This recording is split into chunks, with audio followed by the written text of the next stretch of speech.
Welcome to State of the Laundry Industry with Laundry Matt, Episode 19, How to Raise Wash and Fold Prices.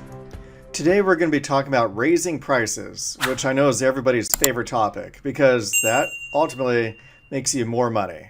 It's something that most laundry owners are scared to do because we don't like to face rejection. If we lose that one customer, it's easy to lose sight of the bigger picture. The bigger picture is this. We have never raised our prices and made less money. Let me phrase that another way. Every single time we've raised our prices, we've made more money. So let's focus on that. And then we'll talk about how to kind of capture, if you do lose some customers, how to get them back into the mix. One thing is I often see laundry owners mispricing wash and fold. And the reason is this. A lot of times they get into wash and fold and they already have the attendant in place. So from their point of view, they're not paying for the attendant because the attendant is already there. And this is one great way of misconstruing your prices and setting up a bad precedent.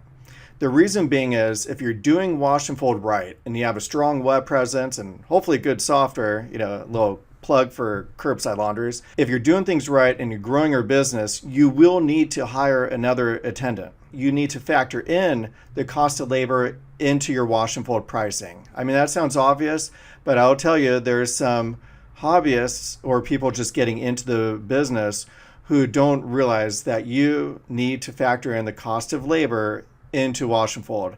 Otherwise, it just doesn't make sense. You need your business to scale. And if you misprice wash and fold and you're charging too little, what winds up happening is some of those customers who joined you while you were real cheap may not stick around. So were they really good customers or not? Are they really willing to pay market price or not? I'd rather you focus and create your business around real customers who are willing to pay what it costs and more. We're raising our prices by about 9 cents per pound, which is going to help us make thousands and thousands of dollars more per month. So one little price increase makes a big difference on the revenue. How do you raise your prices? Do you announce to the world that you're raising your prices? I oftentimes see laundry owners kind of going back and forth on Facebook. Do you announce your price increase or not? And the answer is yes and no. For most of your customers, you should not mention your price increase. You don't announce it. For example, when you go to the grocery store and they're always raising their prices there, cost of milk is going up, the cost of gas is going up. When you buy gas, do they say, hey, it's now $5 a gallon, but if you would have bought it a week ago, it would have been $4 a gallon? No. Last week's prices is completely irrelevant because last week is done. We're not there anymore. If you want gas, this is the price. If you want a gallon of milk, this is the price. We do not need to be the only industry that says, hey, guess what? The price is now this, but it used to be that. Next time they place an order, they'll see for themselves, hey, it's $1.89 or per pound. They'll see the price. And it's up to them to remember, wait, did the price go up? It's not our job to make a big spectacle of the whole thing. The customers who you do mention the price increase to are your reoccurring customers, because your reoccurring customers are scheduled for every week or every other week, and they're not going to the counter or to your website or to their app and placing the order. It's automatic. Because there's no time for them to be notified there's a price increase, it's the right thing to do to let them know, hey, guess what? Starting on this date, a week or two from now, the new price is going to be X, Y, and Z per pound. Okay, so you just let them know the new price. You don't have to go over the old price. Again, that's yesterday's news. Or another way of saying it is the price is going up 10 cents per pound. That way they could decide, do I continue going forward? It's going to cost an extra 10 cents. But you don't need to do a whole math equation and say the old price was this, it's going up 10 cents, the new price is that. So I'd either tell them it's going to go up by 10 cents a pound or whatever you choose, or just tell them the new price.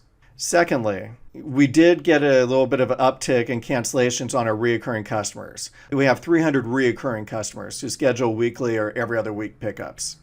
Out of those 300, we got 5 cancellations after we announced the price increase. All right, and these are big spenders. These guys spend thousands of dollars per year. Now, out of those 5, So 5 out of 300, we're looking at about almost 2%. We're going to reach out to those people, find out why they canceled. And you should be doing that for all of your recurring customers. You should be watching to see if any of them canceled. So we've got a real handy report in our software that lets you know who has canceled their recurring, when they last ordered. This is great information because, as you can see, these guys spend thousands of dollars per year. So if somebody who spends thousands of dollars per year with you cancels, wouldn't you like to have a chance at bat to get them back? And if it is about price, guess what? Over 9 cents a pound, we'll just honor the old price, but don't tell anyone. Another thing that's easy to forget about are your commercial accounts. A lot of times our commercial accounts, they're paying a special rate. So when you increase your price across the board, it's really easy to forget about those special deals you gave to people, which is another reason why you may not want to do special deals, because it's more maintenance down the line. Don't forget to increase the price of your commercial accounts. For example, we have a dry cleaning partner who does all of our dry cleaning for us. We just drop off the dry cleaning garments with them and they bring it back. Our dry cleaning partner, every year he increases the price on us. And we just come to expect it. So we get this is the new rate, and we just kind of factor that in. So you should probably do something like that with your commercial accounts, review them, make sure the price is up to date. The final thing I want to cover is don't give away the farm. I've seen it so often with commercial clients that people just give them such a great deal. And remember, labor doesn't scale like other things do. We typically try and just offer a regular rate, 10 cents off, sometimes 20 cents off, but we're not giving them a huge percentage off. We are not Cintas. We're not some huge organization that just, we're with these huge machines and it scales like that. It doesn't. So you need to charge a fair market rate, even for your commercial accounts. One great way of having the confidence to charge what you should be charging is to make sure you keep getting leads. We got a whole podcast just about that. As a result of the website we made for one of our clients, he gets a lot of commercial leads. So as long as you're getting more, as long as there's a next guy to talk to, that could give you the confidence to do a better job charging what you should charge for commercial accounts. We had a commercial account. It was a ship coming into port, and they called us while they're still at sea, and they had thousands and thousands and thousands of pounds, huge amount, probably more than what many laundromats do in an entire month. The tendency would be to give them the best possible price, right? But they needed the clothes back right away because their washing machine broke, and they're going to go back out to sea in just a few days. And so rather than giving them a better price, we told them, we're going to have to pay overtime. We're going to have our people working around the clock to get this done in time. You're actually going to have to pay 10 cents more per pound. And they said, no problem. We just need to get it done. That was an aha moment, because it's like, all this time we've been charging less. We should be charging maybe in some situations more. Keep in mind, what are the things at your laundromat that the customer is paying for beyond price? Is it you do a great job? You'll be able to accommodate them. You'll be able to wash it the way they want to.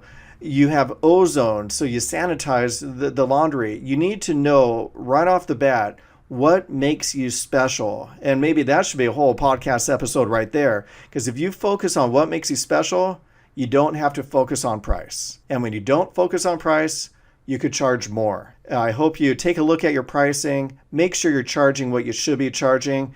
Gas is going up, labor is going up, and you need to make sure that your prices are. Anyways, have a great day and make a lot of money. Thank you for tuning in to State of the Laundry Industry. Don't forget to click like or subscribe. And to learn more about the Curbside Laundry's wash and fold solution for in-store and pickup and delivery, go to curbsidelaundries.com. See you next time.